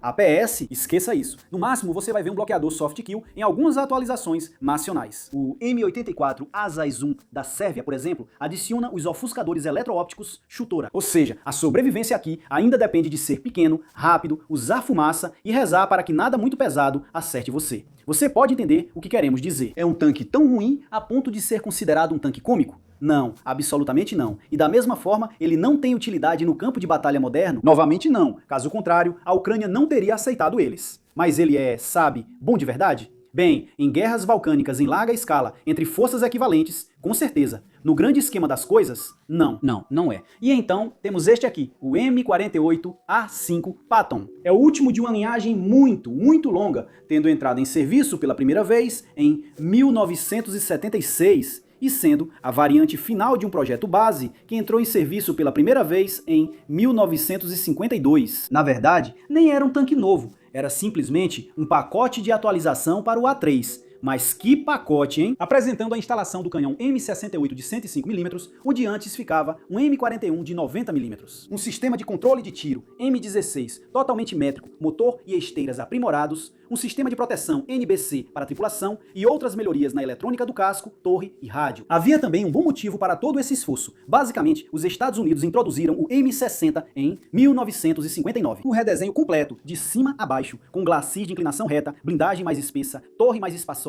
conjunto motriz a diesel aprimorado e o mesmo canhão M68 de 105mm. E todo tipo de outra tecnologia nova e sofisticada. Mas o tio Sam tinha se empolgado um pouco e produzido cerca de 12.000 M48S. E eles não eram tão antigos assim, fundamentalmente. Então, em vez de sucateá-los, quero dizer, por que não dar uma adaptada neles para chegar a um padrão parecido com o M60? E assim surgiu o M48A5. Obviamente, não são os Estados Unidos que ainda estão usando eles. O exército deles é muito bem financiado para isso. Em vez disso, é a Grécia, que acredita-se ter 450 deles em serviço. O Líbano tem 104, a Tailândia tem 105 e Taiwan tem 450. Depois vem o Irã com 180, Marrocos com 225 e a Turquia com cerca de 600 deles. A maioria dessas frotas também foi modernizada localmente. O MOLF da Grécia recebeu um moderno telêmetro a laser, computador balístico digital e miras noturnas melhores. O A5 TUM da Turquia recebeu um novo sistema de controle de tiro, sensores térmicos e placas de proteção. O modelo da Tailândia ganhou miras aprimoradas. Os modelos de Taiwan passaram por atualizações periódicas no controle de tiro, motor e assim por diante. Mas sob todos esses aprimoramentos mencionados, ainda são M48A5. Blindagem de aço, canhão 105, carregado manualmente, munição no compartimento da tripulação, teto fino, sem compartimento de munição com painéis de alívio e sem APS. Ópticas mais inteligentes ajudam, mas não mudam o fundamental. E agora o Tipo 80 chinês, uma família de tanques dos anos 1980 que inclui o próprio Tipo 80, o Tipo 85, o Tipo 88 e, claro, o Tipo 96. Embora não estejamos incluindo este último nesta discussão, já que já tivemos tempo de analisá-lo especificamente. Todos eles foram projetados para preencher a lacuna entre as cópias soviéticas dos anos 1950, feitas pela China, e todas as tecnologias modernas e avançadas. Ele manteve aquilo que a China conseguia produzir em massa, de forma confiável, e depois acrescentou os primeiros sistemas de controle de tiro e melhorias de mobilidade realmente credíveis que o exército havia visto em larga escala. É um tanque para 4 tripulantes, geralmente equipado com um canhão raiado de 105mm de vários tipos. Era carregado manualmente e equipado com um sistema de controle de tiro simples, mas competente para a época, contando com um telêmetro a laser e um computador balístico. E eles também tinham visão noturna, embora estejamos falando de equipamentos de primeira geração, muito rudimentares. Quero dizer, aqui está uma foto para mostrar o que isso realmente significa. Não é bom. A blindagem, para simplificar um pouco, é um casco composto e uma torre de aço. Embora o ERA tenha sido introduzido na variante Tipo 85 versão 3 de 1993, e, devido à linhagem soviética do design, a blindagem do teto e do fundo é notavelmente fina. Sob as chapas superiores do casco, você encontra um motor a diesel que gera algo em torno de 700 cavalos de potência, o que permite uma velocidade máxima de 50 km por hora na estrada. Embora seja suficiente para acompanhar as formações e táticas dos anos 1980, não vai ganhar nenhuma competição de mobilidade contra equipamentos do século XXI. quem ainda usa isso? Bem, principalmente a China, que tem algumas centenas deles, e mesmo assim eles estão apenas na reserva, treinamento e funções secundárias. Basicamente, está sendo desativado e será relegado aos museus quando mais Tipo 99 e Tipo 15, um tanque leve introduzido em 2018, estiverem disponíveis. Além disso, o Paquistão também possui 268 deles, que estão tentando modernizar desesperadamente. O Sudão tem 10 e Uganda tem 5. Embora, agora você entende por que separamos o Tipo 96 para ser tratado separadamente no último capítulo? Sim, como admitimos livremente, ele é uma evolução do Type 80, mas há um certo abismo em termos de capacidades, não é mesmo? Não tinha como os dois coexistirem no mesmo capítulo. E falando sobre a necessidade de diferenciarmos por variantes devido a grandes diferenças de desempenho, para o nosso próximo tanque, vamos olhar para o T-64, especificamente o modelo A. Lançado pela primeira vez em 1967, o T-64A foi um grande marco. Ele foi o primeiro MBT soviético a contar com um respeitável canhão 2A26, além do que já havia sido introduzido com o T-64. Normal, blindagem composta completa e um infame carregador automático em carrossel. No papel, esse carregador automático com o nada chamativo nome de 6 ETS-10 podia disparar 8 projéteis por minuto. A mobilidade veio do peculiar motor diesel de pistões opostos, um motor plano de 5 cilindros e 2 tempos, que entregava cerca de 700 cavalos de potência e com aproximadamente 38 toneladas alcançava cerca de 70 km por hora na estrada. E de fato, era tão avançado para sua época que os T-64 modernizados continuam razoavelmente competitivos até hoje. O modelo T-64 BV da Ucrânia, versão 2022, por exemplo, não preciso de prêmios para adivinhar quando ele foi introduzido. Com ótica moderna, comunicações modernas e muita era, está tendo um desempenho suficientemente bom na defesa do país. Na verdade, até mesmo o T-64 BV, uma variante soviética modernizada, introduzida em 1985, recheada de era e com algumas pequenas melhorias aqui e ali, também não está se saindo tão mal. O segundo, do T-64A original, no entanto, apesar de ter quase 60 anos, já passou muito do seu auge e, surpreendentemente, ainda está sendo usado tanto pela Ucrânia quanto pela Rússia em combates reais, na linha de frente, neste exato momento. Algumas ressalvas, porém. Não pense que eles estão usando esses tanques como algo rotineiro, porque definitivamente não estão. Como evidenciado pelo fato de que a Ucrânia perdeu 2 T-64A em comparação com 442 BVs, e a Rússia perdeu 3 T-64A em comparação com 92 BVs. Mas eles ainda estão sendo usados, muitas vezes revestidos com quaisquer blocos de era que estavam disponíveis no depósito, e frequentemente relegados a atuar apenas como canhões autopropulsados, longe do centro dos combates. E agora algo que entrou em serviço pela primeira vez em 1948, o soviético T-55, um teimoso veterano da Guerra Fria que simplesmente parece se recusar a morrer. E sim, para aqueles que entendem do assunto, isso sistema que estamos incluindo o T-54 inicial como apenas mais um membro da família. Basicamente, todos os outros historiadores fazem isso, e hoje não temos espaço suficiente para começar a reescrever décadas de historiografia já estabelecida. A receita era simples, eficaz e muito boa para a sua época. Um canhão raiado 10T de 100mm, tripulação de 4 pessoas, motor a diesel compacto, perfil baixo, blindagem de aço e sistemas que qualquer oficina razoável conseguiria manter funcionando. Agora, porém, ele está completamente ultrapassado. Tem teto e fundo finos, ergonomia dos anos 1950 e não possui compartimentos de munição com expulsão automática. Mas o superpoder do T-55, se é que ele pode ser considerado assim, é a adaptabilidade. Em todo o mundo, você encontrará exemplos equipados com blindagem composta, ou ERA, telêmetros a laser, miras térmicas e até conversões de canhão. O M55S da Eslovênia, por exemplo, foi além, com um canhão britânico, blindagem reativa israelense e um sistema moderno de controle de tiro. Kiev também recebeu 28 deles em 2022. Por sinal, eles não são varinhas mágicas, estão longe disso, mas essas atualizações pelo menos tiram o T-55 do status de tanque de piada e o tornam minimamente útil se você for realmente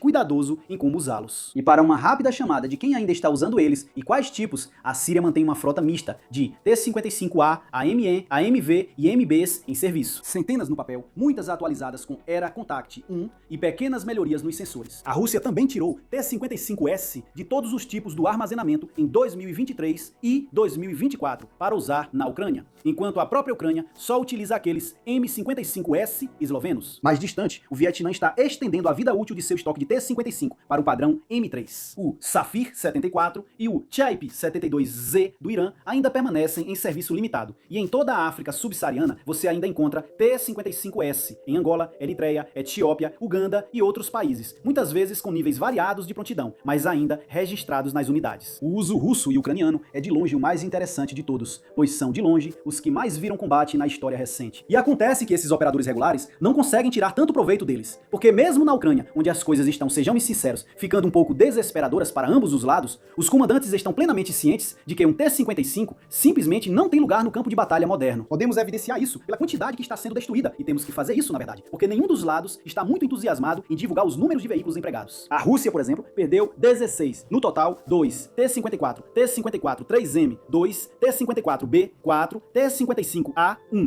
T-55A modelo 1981 e 7, que não conseguimos identificar a variante específica. A Ucrânia, da mesma forma, perdeu 2 daqueles M55S que mencionamos, e só isso. Lembre-se do T-64, quando estávamos discutindo perdas de tanques na casa das centenas. Os comandantes simplesmente não enviam T-55S a menos que não tenham outra opção, e mesmo assim, normalmente é como canhões autopropulsados improvisados, bem longe do combate principal. E dá para culpá-los? O T-55 nunca foi projetado para um mundo com munições de ataque pelo topo, drones de precisão, miras termais em cada esquadra e cadeias de engajamento em rede que podem localizar, classificar e destruir blindados a quilômetros de distância. O perfil de blindagem dele é praticamente um escudo de papel pelos padrões modernos, uma placa fina de aço que só resiste a tiros de canhão automático e RPGs antigos, mas que cede instantaneamente contra TGMs de carga tandem ou até mesmo munições vagantes improvisadas. Seu canhão raiado de 100 mm, embora confiável, simplesmente não tem energia na boca do cano suficiente para ameaçar de frente os carros de combate modernos. E mesmo com munição exótica, ele não consegue superar os compostos modulares e a blindagem reativa explosiva era que já são padrão há décadas. Some-se a isso a realidade ergonômica, o interior apertado, sem painéis de alívio, munição armazenada perigosamente próxima à tripulação e absolutamente nenhum sistema de proteção ativa. O impacto penetrante geralmente significa uma perda catastrófica. A sobrevivência depende quase inteiramente de não estar no lugar errado, o que não é exatamente uma grande receita para a confiança em 2025. E ainda assim, apesar de tudo isso, lá está ele, ainda no campo de batalha, tendo sua aposentadoria negada pela dura realidade das circunstâncias. A Rússia não pode se dar ao luxo de aposentá-lo nas condições atuais. A Ucrânia está aceitando tudo o que consegue. E Angola, Eritreia, Etiópia, Síria e Uganda, francamente, todos têm preocupações muito maiores do que a competitividade de seus MBTs. E um salve também para os tipo 59 chineses, possivelmente a pior variante do T-55 de todas. Por que isso? Bem, porque na verdade ele nem era um T-55 de verdade para começar, mas sim um clone licenciado do T-54A, que teve o suporte técnico soviético retirado quase imediatamente. Veja nosso comentário sarcástico anterior sobre a briga a respeito de quão assassino o comunismo deveria ser para mais detalhes sobre isso. E se isso já não fosse ruim o bastante, como Mao decidiu que o comunismo dele seria realmente, mas realmente, assassino. Basicamente, todas as pessoas inteligentes na China que poderiam ter feito algo de verdade com o tipo 59 estavam mortos, eliminados por terem pensado demais. Isso resultou em um tanque sem estabilizador algum, pelo menos na especificação original. Eles acabaram conseguindo isso com o tipo 59-2A, protótipos em 1985 e introduzido em 1988. Mas, nesse ponto, como já vimos, ele já era um tanque secundário de qualquer forma. Além disso, ele também tinha um sistema de controle de tiro que consistia em linhas e um número nas óticas. Até mesmo os T-55, de verdade pelo menos, tinham computadores balísticos e eventualmente telêmetros a laser. Também não havia nenhuma proteção NBC. Novamente, algo que todo tanque mencionado anteriormente neste episódio tem, mesmo que de forma um pouco rudimentar. Assim como os procedimentos padrão de armazenamento de munição da Segunda Guerra Mundial, o que significa que um chute suficientemente entusiasmado provavelmente poderia explodir o tanque inteiro. Então, para completar, coloque um motor que gosta de derreter um pouco assim que é ligado. E claro, tentaram dar uma melhorada aqui e ali, mas de fábrica eles eram completamente ferrados. Os tipo 59 ainda estão em serviço pelo menos em Bangladesh, Camboja, ambos os Congos, Irã, Sudão, Tanzânia e Zimbábue. Conclusão e futuro. Algo que é fácil de perder de vista, por causa da maneira lenta e incremental como fizemos as coisas hoje, é o enorme abismo de capacidades entre os MBTs que analisamos lá no começo e aqueles que acabamos de ver agora. E para deixar isso bem claro, vamos pegar o K2 do topo da lista e o T-55 do final e, hipoteticamente, colocá-los frente a frente, algo que, por sinal, pode realmente acabar acontecendo em algum momento, já que se acredita que a Coreia do Norte ainda tem alguns T-55 em serviço. Embora ainda não haja provas concretas disso, já que eles não foram vistos em filmagens desde um desfile em Pyongyang em 2013, e em vez disso, isso, a justificativa é dedutiva, presumindo que, assim como na Rússia, eles estejam armazenados em algum depósito por aí. Porque por que uma nação, na situação da Coreia do Norte, descartaria tanques perfeitamente utilizáveis, mesmo que um pouco obsoletos? Mas estamos nos desviando do assunto. Imagine isso para ilustrar isso. O K2 nunca chega a ver o T-55. Ele apenas o descobre, classifica e marca para destruição. O visor panorâmico termal do comandante detecta o surto de calor. O sistema digital de controle de tiro faz o rastreamento automático. A suspensão hidropneumática inclina o nariz para obter a depressão perfeita. O radar de ondas milimétricas fica pronto para lançar fumaça automaticamente, caso algo hostil apareça. O primeiro disparo é um K279 APF-SDS saindo do CNO-8. E em qualquer ângulo que atinja o T-55, ele atravessa direto, transformando a blindagem de aço em sucata e quem estiver dentro em pasta. Se mirar para o lado, o atirador provavelmente acertou direto no compartimento de munição, fazendo com que todo o T-55 explodisse em uma única bola de fogo. O K2 tem precisão para fazer esse disparo mesmo à distância, munições que podem facilmente perfurar, e um atirador que passou uma parte considerável da carreira gravando silhuetas de tanques e seus pontos fracos na cabeça. Se, no entanto, o T-55 ainda estivesse funcional depois disso, de alguma forma, então a tripulação sobrevivente, se é que existe, não abandonou o tanque. O K2 simplesmente espera o seu carregador automático fazer o trabalho, girando a torre 1 ou 2 graus, enquanto aguarda para mirar em outro alvo importante. E então dispara outro projétil no T-55. E é isso. Acabou. Mas aqui está um cenário diferente para pelo menos tentar dar uma chance ao T-55. Em vez de enfrentar o K2 em campo aberto e em igualdade de condições, ele estaria atrás de algo sólido, com o motor desligado, totalmente frio e com o canhão já apontado na direção certa. Basicamente, a emboscada perfeita. Então o APS de Radkill do K2 intercepta o projétil, os sensores imediatamente informam ao atirador de onde veio o disparo e eles giram a torre para aquele ângulo e a partir daí repetem o que foi feito antes. E se for um dos K2, esses que são a maioria, que não possuem APS Hardkill, o projétil do T-55 simplesmente não consegue penetrar. E novamente, o K2 repete o procedimento anterior. Agora imagine que o T-55, por engano, deixou o motor ligado enquanto esperava. Talvez querendo que as bombas hidráulicas estivessem funcionando para poder mover a torre quando o K2 passasse. Então, a menos que seja uma cobertura alta, os sensores térmicos do K2 detectam o calor vindo do escapamento e um KS-TAM-2 surge por cima e o T-55 é rapidamente destruído, sem nem saber que estava sob ataque. Mas e se, de alguma forma, um P-55 conseguisse aproximar o canhão bem perto, quase a queima-roupa, dando ao projétil energia cinética máxima para perfurar e perto o suficiente para não acionar o APS Hardkill do K2, caso ele o tenha? A resposta para isso, para ser justo, é talvez. De frente, nenhuma chance. A alta concentração de blindagem composta moderna, pacote Zera e revestimentos anti-estilhaço supera o que um canhão D-10 de 100 mm foi projetado para enfrentar. Embora um míssil antitanque guiado, que pode ser disparado a partir do modelo T-55A em diante, talvez consiga penetrar se o ERA não estivesse lá, mas ele está. De lado, onde a blindagem do K2 é mais fina, as chances de penetrar melhoram um pouco, mas ainda não são grandes, e pela traseira, elas são ainda maiores. Isso, porém, é o melhor cenário possível, uma situação fantasiosa que praticamente nunca vai acontecer no mundo real. Praticamente falando, resumindo, não há nada que um T-55 possa fazer para derrotar um K2.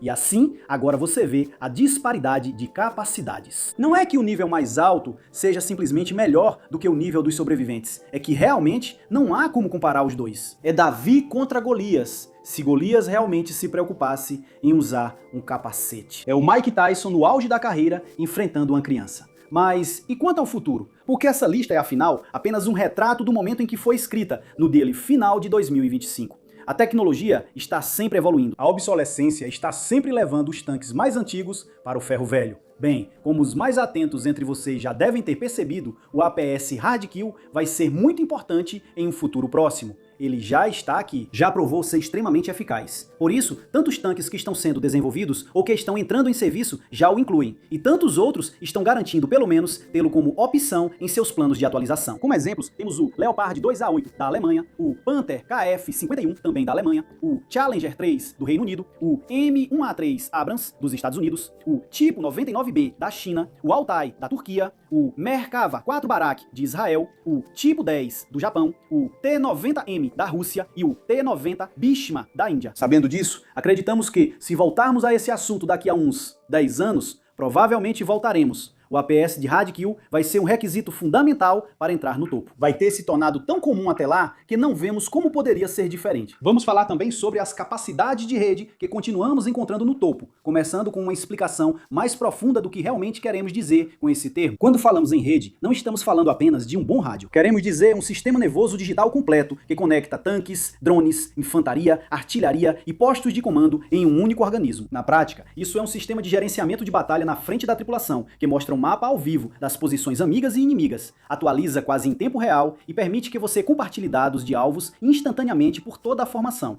Um tanque vê, todos os tanques veem. Uma tripulação marca, o resto pode mirar e atirar. Isso encurta a cadeia de destruição. Em vez do antigo método de identificar o alvo, localizar, ajustar a mira, gritar pelo rádio, esperar por uma missão de fogo e torcer para que o disparo acerte antes que o alvo fuja, o moderno sistema de rede transforma tudo isso em uma finalização precisa medida em segundos. Um drone detecta um ponto de calor e o BMS publica automaticamente uma coordenada precisa. Essa coordenada aparece na tela de todas as tripulações, já formatada para o sistema de controle de tiro do artilheiro. O comandante seleciona engajar a estação de armas em mota ou o canhão principal gira para a posição. E o sistema de controle de tiro calcula a antecipação, o vento e a distância, e o disparo é efetuado. Tudo isso enquanto a bateria de morteiros próxima ou a munição vagante já está pré-designada para alvejar qualquer coisa que tente se mover. E priorização de alvos, desconflição automática para que seus disparos não atinjam sua própria infantaria. E munições programáveis que são ajustadas pelo tanque antes do disparo. E assim, você não só acelerou o engajamento, como também aumentou a probabilidade de neutralizar o alvo no primeiro tiro. A conectividade em rede também permite o repasse de alvos. Uma aeronave ou veículo de reconhecimento pode transferir um ponto de mira para um pelotão à distância. Dois tanques podem alternar os disparos para que um cubra o avanço do outro.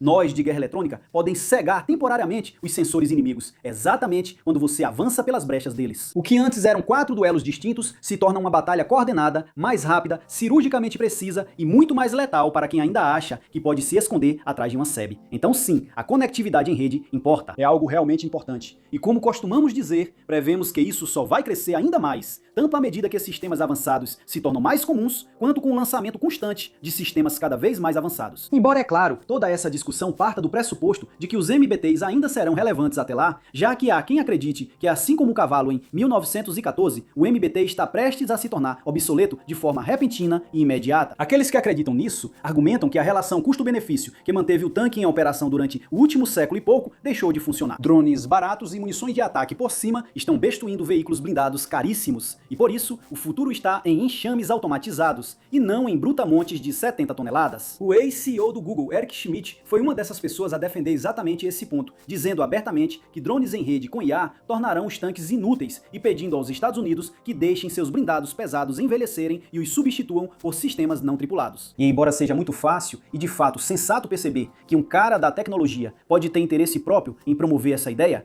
as palavras de Schmidt não eram totalmente infundadas, como em 2024. A Associated Press noticiou que a Ucrânia havia retirado seus M1A1 Abrams das linhas de frente, em grande parte devido às munições vagantes russas, o que eu e você chamamos de drones armados. A ideia também foi ecoada por especialistas da área, inclusive pelo Instituto Internacional de Estudos Estratégicos, ou EIICS, que destacou o número absurdo de tanques de todos os tipos, não apenas MBTs, que foram destruídos na Ucrânia por ambos os lados desde o início da invasão em grande escala em 2022. 1.277 para a Ucrânia, dos quais 951 foram completamente destruídos, e 4.135 para a Rússia, dos quais 3.058 foram completamente destruídos. Também há outros números no momento em que escrevemos, não os do EIZSS, e fizemos uma nova checagem da contagem, já que o artigo em questão já está um pouco antigo. Para aqueles que estão escrevendo o obituário do MBT, evidências como essa já são suficientes. Mas há quem argumente que a história não termina aí, e que os MBTs ainda terão um papel a cumprir por muito tempo.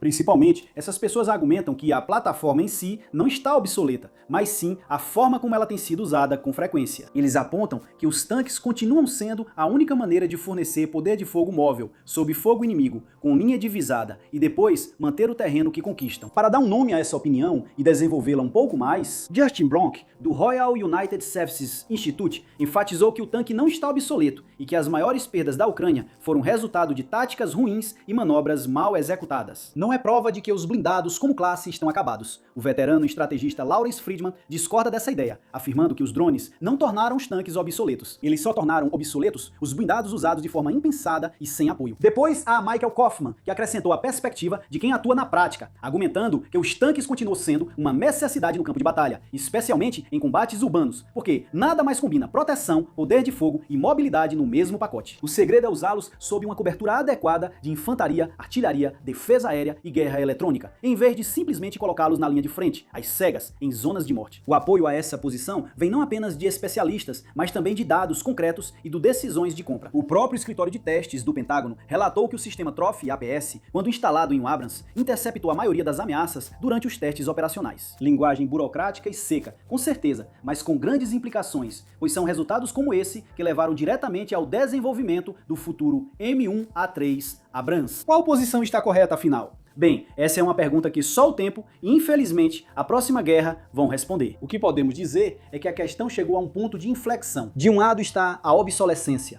o destino do cavalo e do couraçado determinado não por um grande defeito, mas por um acúmulo constante de custos, vulnerabilidades e opções melhores. Do outro lado está a reinvenção, com APS, redes, sistemas antidrones e doutrinas que estão transformando o MBT em algo que seus projetistas da Guerra Fria mal reconheceriam. Um nó em uma teia mais ampla, não a ponta de uma lança solitária conectada ao restante do campo de batalha apenas por um simples rádio. E talvez esse seja o verdadeiro ponto a se destacar. Os tanques nunca foram estáticos. Eles já foram enormes navios terrestres, com placas rebitadas, depois divisões de panzeragens cruzando a Europa, depois pesados da Guerra Fria, cheios de equipamentos da era nuclear, e agora são feras digitalizadas, envoltas em sensores e contramedidas. Eles persistem, não por sentimentalismo, mas porque cada geração encontrou novas formas de torná-los úteis. Então, será que o MBT estará obsoleto em 2035? Talvez. Mas se os últimos 100 anos de guerra blindada nos ensinaram algo, é que escrever o obituário do tanque é melhor deixar para a história.